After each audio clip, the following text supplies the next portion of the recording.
Alrighty guys, welcome back. This is Crooked Leg here in the Kansas City War Room. We are now looking at the Soviets for Operation Vimy Ridge. We are now officially in the Russian Civil War. So there's going to be a little bit of different stuff that you're going to see compared to what a normal turn would look like. For starters, we have no income to spend this turn. We will collect at the end of our turn, but spending wise, we have no money. We had to give all of our $20 we had retained, technically 2 turns ago. That money went to the Germans, part of the surrender conditions. So let's get started here. So the Soviets, before we do our diplomacy roll, which is going to be for Sweden at stage 1 is what we're going to attempt to get them from. They're currently in neutral, so we'll have a 3 or higher to try to move them up. And then in addition to that, we'll have our 2 tech rolls. We'll get to do wartime economy at the end of the turn. We will have 1 militia that we get to place. That's part of the Russian women's brigades, I believe is what they were called. I'll have to go back and look at the reference sheet, but they were essentially militia, but volunteer women's brigades that took up arms for the Soviet cause. So there's that. But again, before we do anything at all, we have to draw 3 Russian cards. All of the cards that we are drawing from have the Partisan Fist, which is part of the rules for phase 1 of the Civil War. So we're going to draw 1 at a time and implement them as we go. So I am going to shuffle these on camera here, so there's no questions of any funny business. So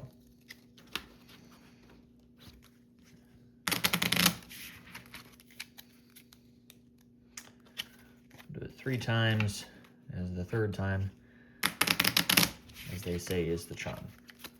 Hopefully. Most of these cards are not favorable for us, so hopefully whatever we draw here will be in our favor. So here we go. So the first card is Communist Inspiration. The Soviet player may place an attacking Soviet infantry in Estonia, Latvia, Lithuania, or Poland and resolve combat. Well, this isn't really favorable for us, is it? So let's think about this. The Soviet player may place an attacking Soviet infantry in Estonia, Latvia, Lithuania, or Poland and resolve combat. It says may. So here's what we're going to do. I'm going to go ahead and place an attacking infantry in... I don't even think it really matters for us. We'll do it in Lithuania. The Germans have, I believe, a militia. Actually, we won't even do that because I don't know what they have in there now that I look at it. I guess we'll just do Estonia. I know that has a colonial, and then it'll have their militia that they get. This is probably a death sentence, but let's roll that real quick. In the event that we're not allowed to attack them, because it is technically Central Powers, then we will just disregard this. So 3 rounds of combat. Actually, I guess it's unlimited rounds of combat here. So my infantry at 2, and then he's going to have 2 at 2. So we'll roll separate. So let's roll mine first. Zoom in a bit.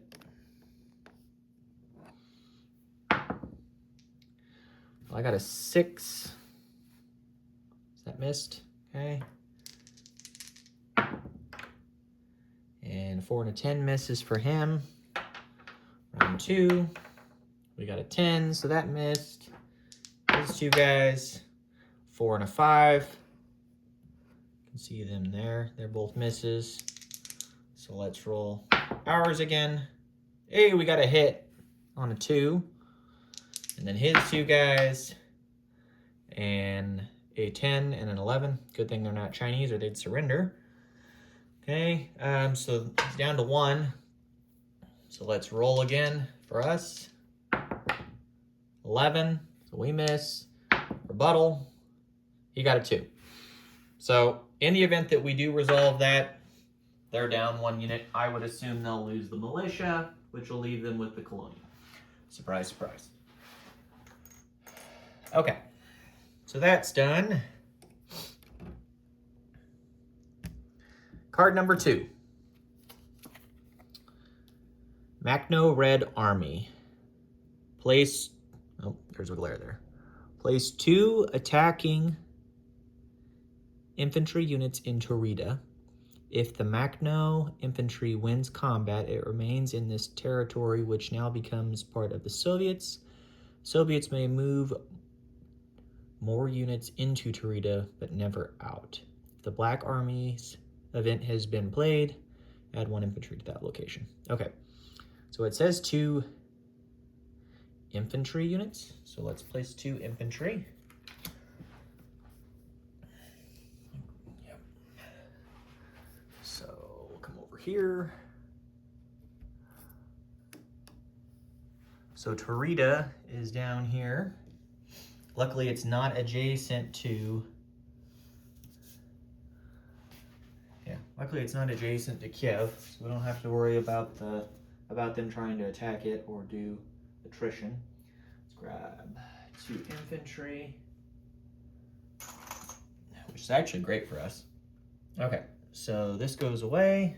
We'll place that in there, and it's Soviet. Okay. I don't know if I need to have that showing or not. There you go. So there's that. So it's not worth anything for us, unfortunately, but it'll be nice to have the 2 extra infantry. I don't know that I can use them at all because technically they would be mine at the start of the turn, but yeah, I digress. Okay, so there's that. Then let's go roll the final one over here. Or not roll, draw the final card. Okay. Desertion. Each white territory controlled by a major power, not including Poland, Ukraine, or Finland, removes 1 infantry unit in each territory. Leave a minimum of 1 infantry unit in each affected territory. And it says remove 1 infantry unit.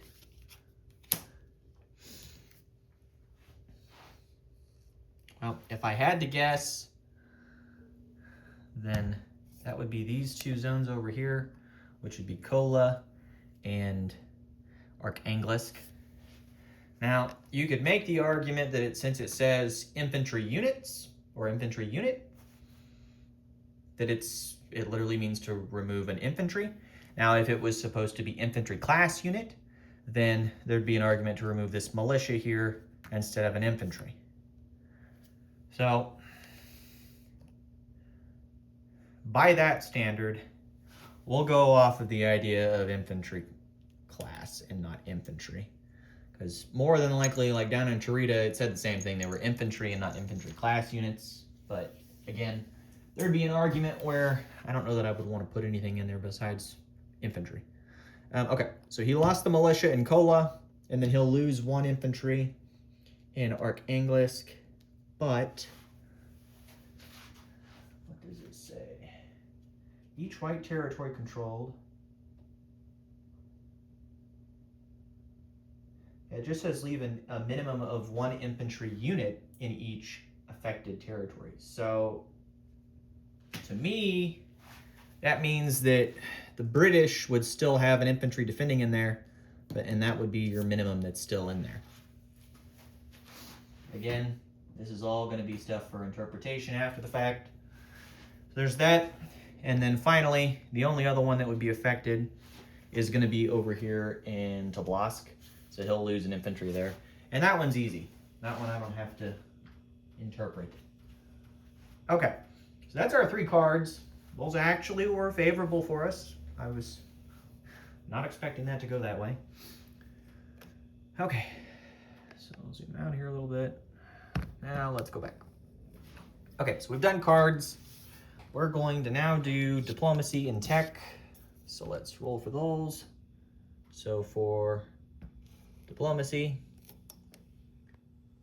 we need 3 or less for Sweden at stage 1.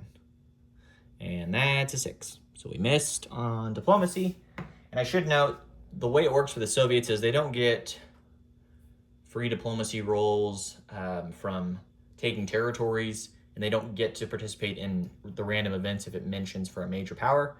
However, the Soviets do get 1 free diplomacy role every single turn for the spread of communism. So that's our 1 diplomacy role that we got. Okay, and now for technology.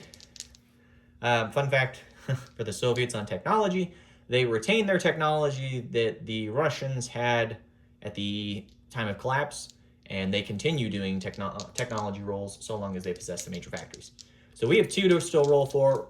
We're going to go for fighter evolution for 1918 fighters, since we're at 1917 currently. So that'll be black at an 8 or higher. And then our other roll will be for improved logistics at a 7 or higher, and that's going to be for purple. So black for fighter evolution, purple for improved logistics.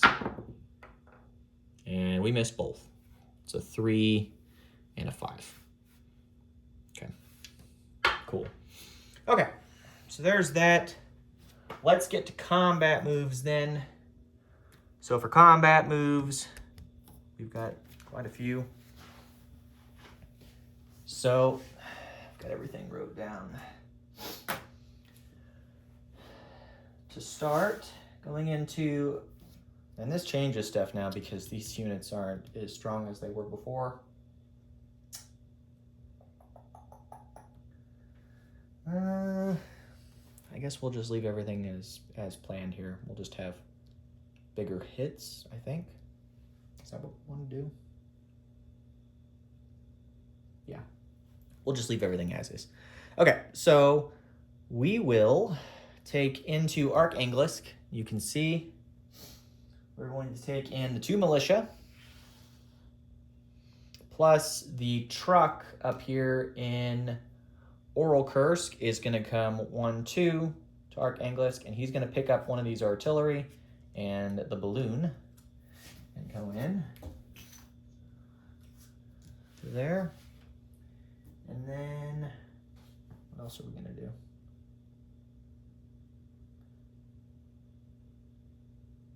Was I bringing the other artillery? Bring them 2? I guess so. So I guess scratch that. So this truck is actually bringing the artillery that's in Kursk to come in. So the other artillery with the balloon just walked in. So we will have 2 militia, 2 artillery, a balloon, and a truck going into Arkhangelsk. Wow, I just loaded that up with extra units. That is wild. I think I forgot that I had the 2 Cossacks going in. Just really wanted to take it. Oh well. Okay, so we'll take 1 Cossack in. I'm not taking another one though, because that's overkill. So then from there, sorry guys, this is throwing off my plans quite a bit of what I thought I needed for attacking. Then in Donetsk, Cuban, we're going to take the Cossack that's here in Kursk and go in along with the cavalry, and we will take, want to take anything else in? Yeah, the militia from North Caucasia. So we have militia, a cavalry, and a Cossack going into Donetsk, Cuban. Have anything else? Nope, that's it. It's just those 3 units going into attack. The airship that starts in Kursk is going to go 1-2 to Kiev and bomb the rail line in Kiev. See if we can trap that that armored train. And then in, so I've done 1, 2, 3. In Karjala, we're going to take the armored train into Karjala, along with the trench fighter and 2 of the 4 infantry. Yeah, 2 of the 4 infantry that are in southern Finland. Grab a sculpt. Okay.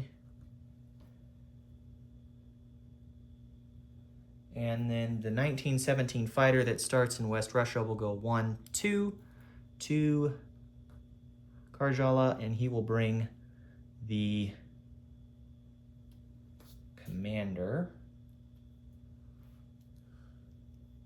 You know, I'm wondering where I was going to put the secondary commander.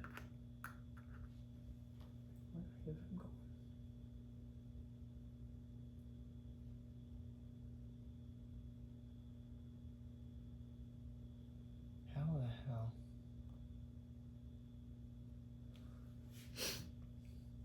I messed up somewhere. Writing down stuff. What in the world? 6. He'll be all right. Okay. So we'll do that there. And then, you know what now? It's going to be more important to send him north instead. Okay, so we'll pull the fighter back and the commander. So going into Karjala, we just have the train, the trench fighter, and 2 infantry. It should be enough to take it. I don't know why we wouldn't be able to take it with that. And then from Karelia, we'll attack into Kola. So we'll bring the 3 infantry into Kola. One of those will be brought in, or no, all 3 of them will just walk into Kola. The truck that's here in West Russia will pick up the artillery and go into Kola. The commander will be loaded on the fighter, and he'll fly up to Kola. And then we will bring both of the cavalry and then this Cossack up as well. So we'll do that. And then the only other thing that we'll do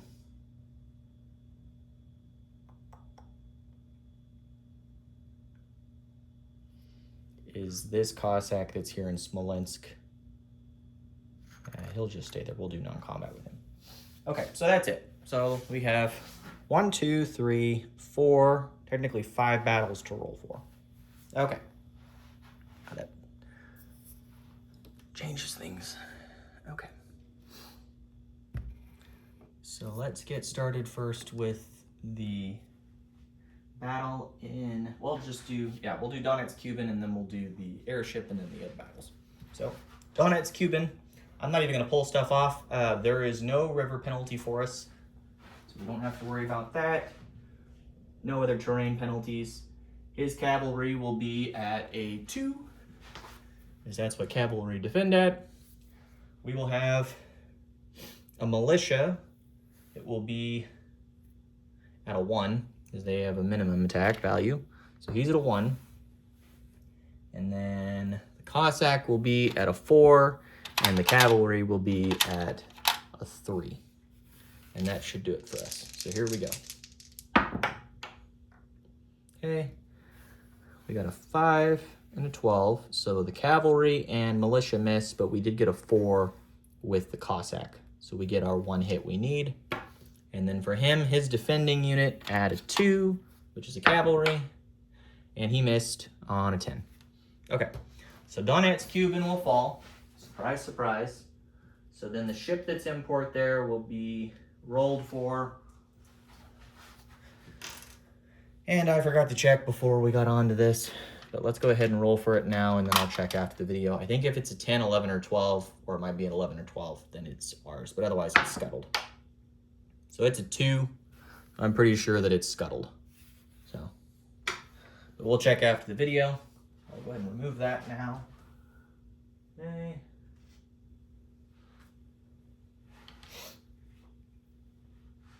And then let's do the airship.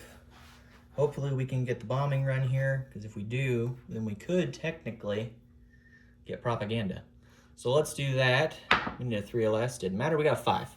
Wow, that's would have been great for wartime. Okay, so that's out of the way. Let's do the Battle of Karjala. Again, pretty straightforward.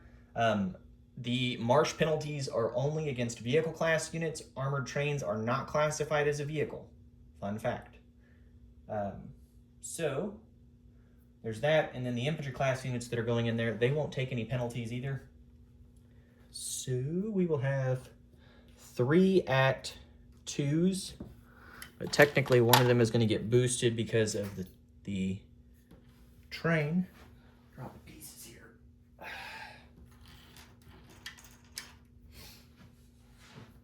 So trench fighter and an infantry, both at 2.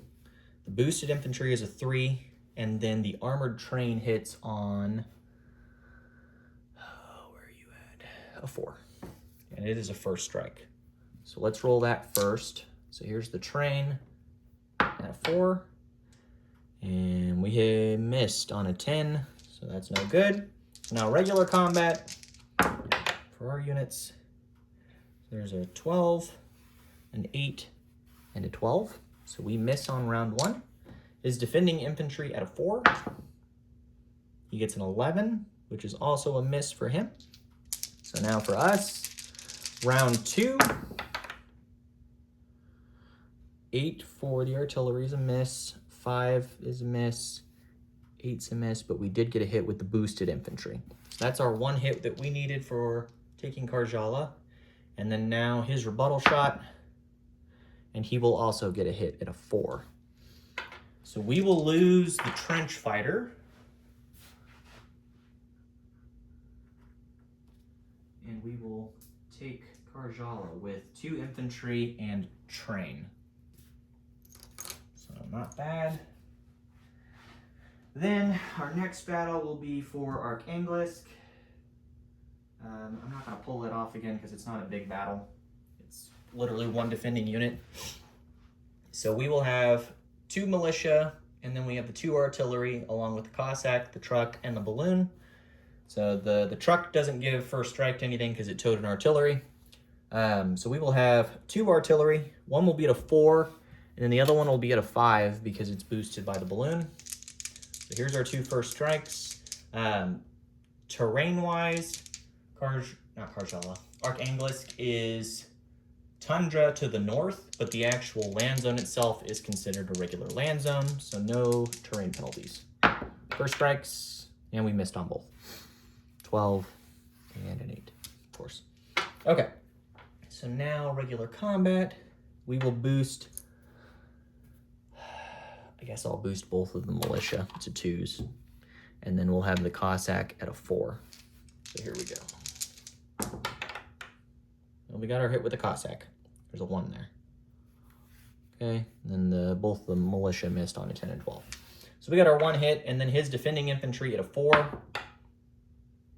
He got a hit, so we will lose a militia. So let's take that off. Now, in the event that the whites wouldn't have lost that infantry because of the random event card, and that the way that it was written, each white territory controlled by a major power removes 1 infantry unit in each territory, leave a minimum of 1 infantry class unit, or 1 infantry unit in each affected territory. Now, in the event that that was supposed to stay, then I'll go ahead and roll for his, and we'll do a second round here, only to cover myself. So this is all just conditional if we need it or not. So for the second round, before I do that, his secondary infantry, if it was alive still, would have gotten a hit. So then we'd lose the secondary militia. And then for us, we would be down to the 2 artillery and the Cossack. So we would boost the Cossack to a 5. So we'll have 2 at 5 and 1 at 4. And we got our hit there. And then for him, he missed on a 12. So the difference will be a militia at this point for me. So if I interpreted it wrong, then we'll have a militia added to the territory. Otherwise, that's what we'll have. So we will take Arkhangelsk with a militia, 2 artillery, a truck, a balloon, and a Cossack. And now let's roll for the battle in Kola. I'm gonna pull, I'll pull stuff off.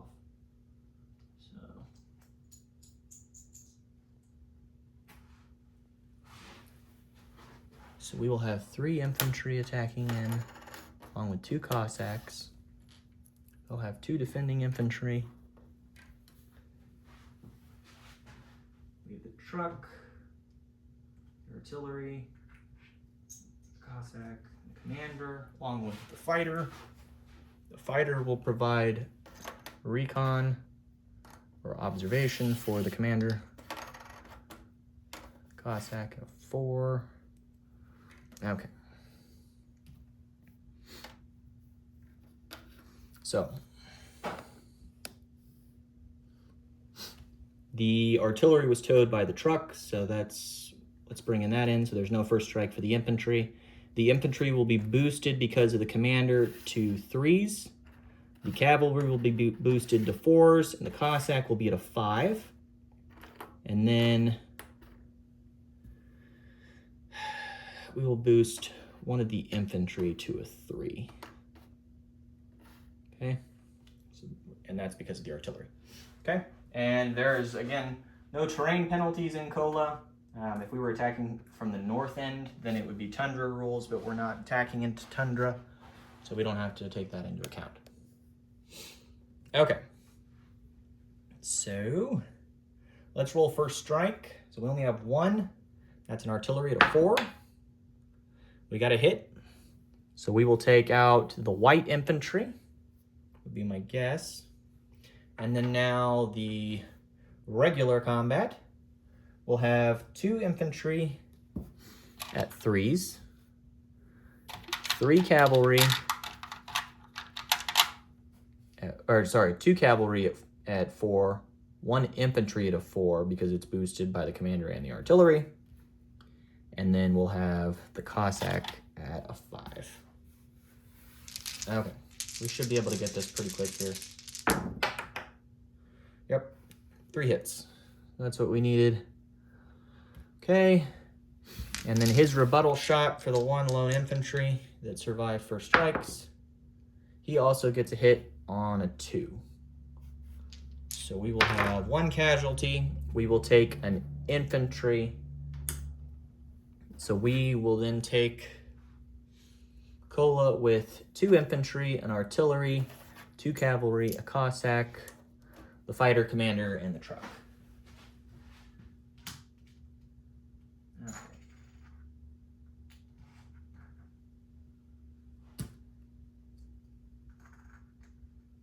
Hopefully all that wasn't too confusing for you guys in terms of the battle, especially the one that I did for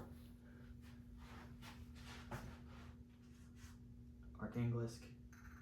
And again, I'm pretty sure I took off the unit that made the most sense. I mean, if he wasn't allowed to take the militia off of Kola, then it would have been an infantry. Then I don't think it would have changed the result because the militia would have been defending and then would have been taken as the first strike. So either way, that shouldn't have had an impact on the result. The only one that's in question would be here in Archangelisk. So let me know on that one, guys. But otherwise, we failed on the attack into Kiev with the airship. So now getting into non-combat, the airship is going to fly back to Kursk because he would have gone 1, 2, and then he'll have 3, 4. He would have had 1 left. Okay, and then the naval recon balloon here we have. Again, not sure what I'm going to do with it because the whites don't have a sub. I guess they could get a sub, but they don't have a sub at the moment. We'll just send this balloon to Zaristan for now. So he'll go there. So we have an ineffective commander in Kursk. He has a movement.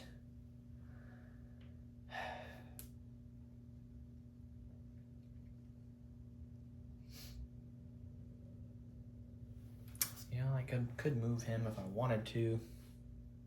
Don't know that I need to. So here's what we're going to do. The commander that's here in Kursk, set ourselves up nicely here if we can. Where do we want to go?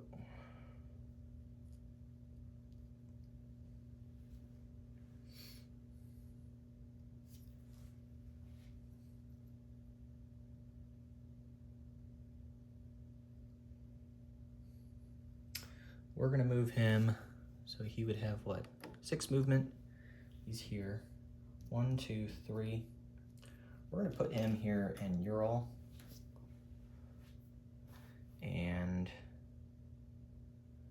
yeah, he'll go there. And then the 2 of the infantry. Well, decisions. Actually, let's leave him here in Oral Kursk. Is that where we want him? There's so many choices for us here, folks.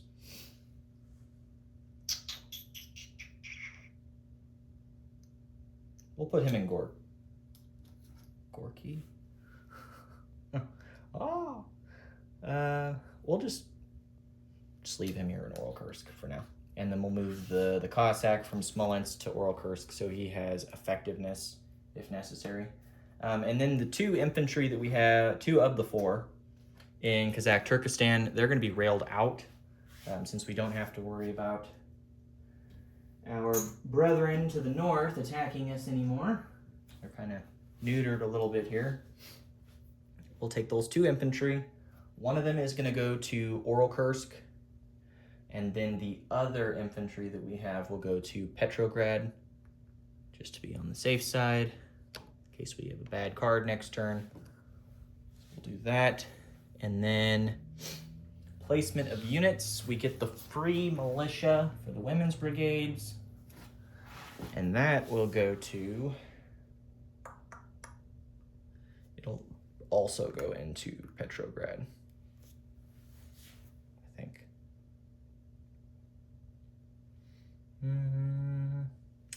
We better put it actually in, yeah, we'll just do Petrograd.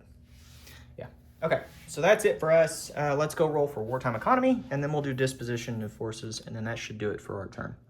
So it was a fairly long turn, but mostly because of the cards. The first 10 minutes were cards. Okay, so Wartime Economy, here we go. We get 1 die, and it's a 3. So, not bad, just average. Okay, so we have $13 is what we will collect as the Russians. So I'll set that off to the side. So we'll have that. And I believe that does it for us. I don't believe that we do any recruitment rolls, to my understanding. So let's get into a disposition here, folks. So we have a coastal sub for the Soviets in A14. We have 2 infantry in southern Finland. We have an armored train and 2 infantry in Karjala. In Petrograd, we have an infantry and a militia. In Kola, we have a 1917 fighter. We have an effective commander that's paired with the fighter. And then we have a truck, an artillery, 2 cavalry, 2 infantry, and a Cossack. In Arkhangelsk, we have a militia, 2 artillery, a truck, 1 balloon, and 1 Cossack. Then in... Actually, you know what that I just thought of? I bet because I moved that armored train, I can't rail 3 units. So what we're going to do then is we'll move the 3rd infantry. The infantry that was railed to Petrograd, we'll put it back in Kazakh Turkestan, so we're not getting into trouble. Okay, so we'll fix that. So correction on Petrograd, it's just the militia. Okay, and then Smolensk, we just have a trench fighter. In Oral Kursk, we have an effective commander with a Cossack along with 2 infantry and the airship. Then in Donetsk, Cuban, we have a militia, a cavalry, and a Cossack. In Taurida, we have 2 infantry because of the Mackinac Red Army. Okay. They can't move out. They can only move in units to Taurida. We have the one infantry up in North Caucasia. Okay, and then we have 3 infantry in Kazakh Turkestan. We have the naval recon blimp in Zarstan. In Novosibirsk, we have 3 militia and 2 infantry. And I believe that does it for us. The Whites no longer possess Kola or Arkhangelsk. The Finns lost Karjala. The Ukrainians lost Taurida, and Donetsk Kuban was lost for the Whites. And then, of course, there was 1 infantry that was removed for the Whites in Tobolsk. Yeah, Tobolsk. Okay. If you guys have any questions or concerns, please let me know. But otherwise, we will catch you all on the next turn. Take care, guys.